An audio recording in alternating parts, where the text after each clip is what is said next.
passion for Leicestershire. BBC Radio Leicester.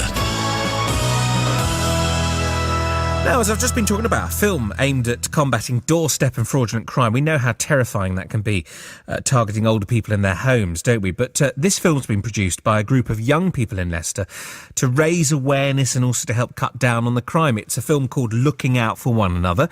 It also aims to bridge the gap and break down stereotypes, really, of both generations. So, to tell us more about it, in the studio is filmmaker James Reeder from Front Row Films, and alongside him is Chris Woodward, who is the county's Police Partnerships Manager, who part-funded the film. Thank you both very much indeed for coming in.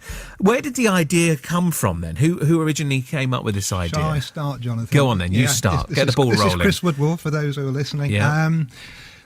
For some time now, I've worked with older persons groups and sort of taken along sort of DVDs, videos, and it's been a bit sort of... bit mundane, probably is the word. I wanted something a bit more interactive and sort of put the message across in a different way. And I'd worked with James before in relation to sort of reducing substance misuse and illegal highs and so forth.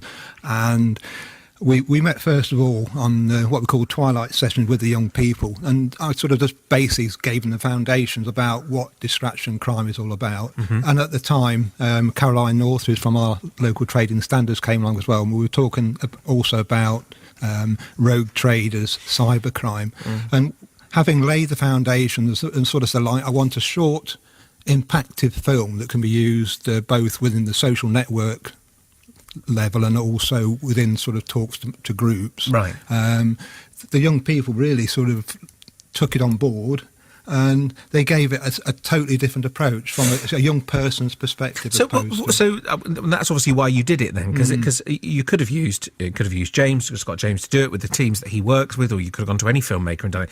But you specifically wanted young people to make a film about what is traditionally a crime that older people encounter. Yeah, I mean, originally they weren't fully aware what it was about, and the purpose of the film was sort of an educational process both for them, but also about bridging the intergenerational gap.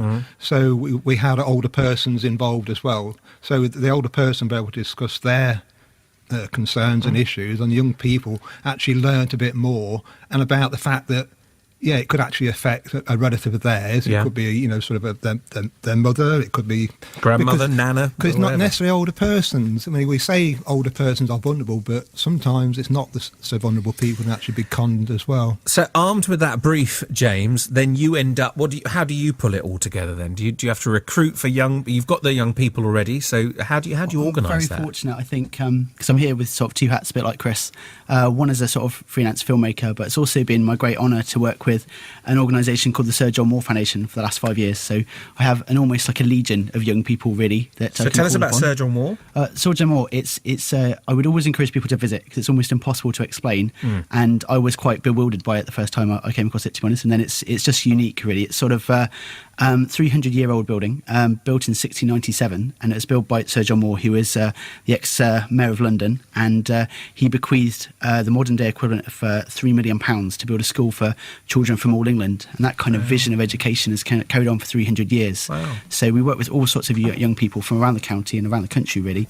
We've got a recording studio, produce obviously films and do photography work. And so these young people were like behind the camera, were they?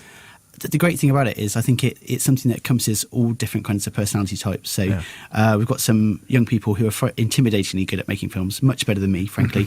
We have cameramen. We had guys working on 2-3 cameras, guys recording the sound separately, but then young people working as actors, script writers, directors. So, I like to do as little as possible, really. And how young was the youngest person involved in this, roughly? The youngest person in this particular project was 13, right? But going up to sort of A-level age for our older ones. Sort of 17, 18. Yeah. So, and the wonderful thing about it is I think it gets young people from across the community from different backgrounds. Some of our young people at Sir John Moore have faced lots of challenges in their life and come from challenging backgrounds. It's fantastic to see them overcome those and find their kind of passion for media and to produce something they can be really proud of. So I think the launch event we had last week was a real amazing kite mark for them. I think they felt really that was a vindication to have all these really important people visit them them and listen to them sort of talk about their film was really special. So, Chris, the film's ready. It's being used. I mean, how would somebody see it then? If you're trying to sort of get greater awareness, how would someone who's vulnerable to doorstep or fraudulent crime get access to it? So we had the official launch last week. It's been held in abeyance until then, but it's available on YouTube. Just key in looking out for each other. Looking out for one another. One another, get it right. And also, we produce a number of DVDs which can be sort of used as well. So, right. For my purposes, certainly speaking to older persons groups, I can use the DVD.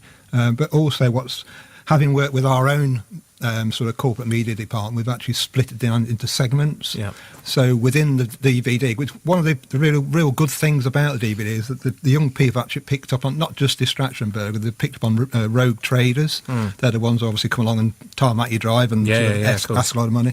Cybercrime, which I think is one of the real biggies these days, and again, both older persons and young people can actually be sort of sucked in on some of the cons that they use.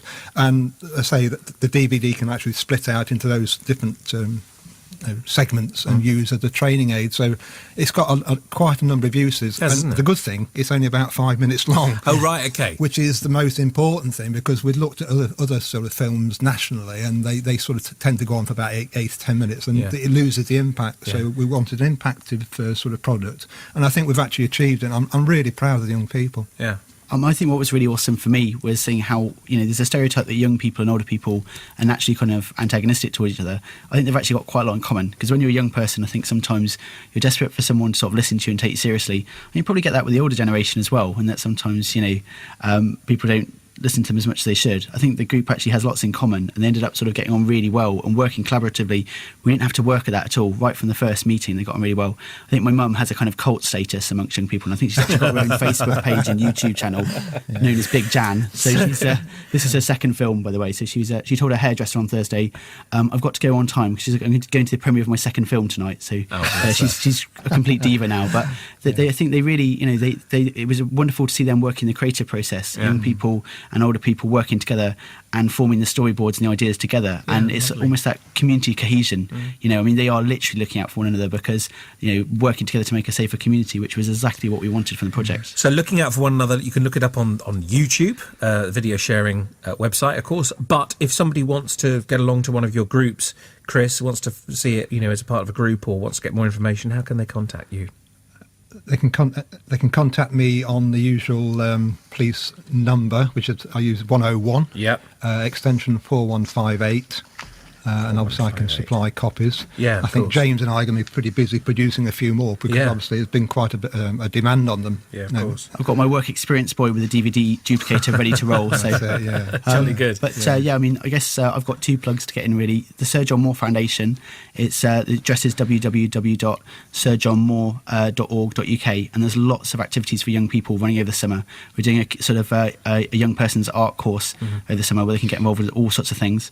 And then I guess for community projects as well, if you go to www.frontrowfilmshq.co.uk, that's my website. So if you want to check out anything, that's all online there. Brilliant. Listen, thank you both very much indeed for coming in. It's a pleasure. All the best with the DVD. James Reader there from Front Row Films, and Chris Woodward, who is the county's police partnerships manager. You're listening to BBC Radio Leicester. Got Time of Your Life on the way in just 10 minutes' time, but here's a great track. It's Chris Rea and On the Beach.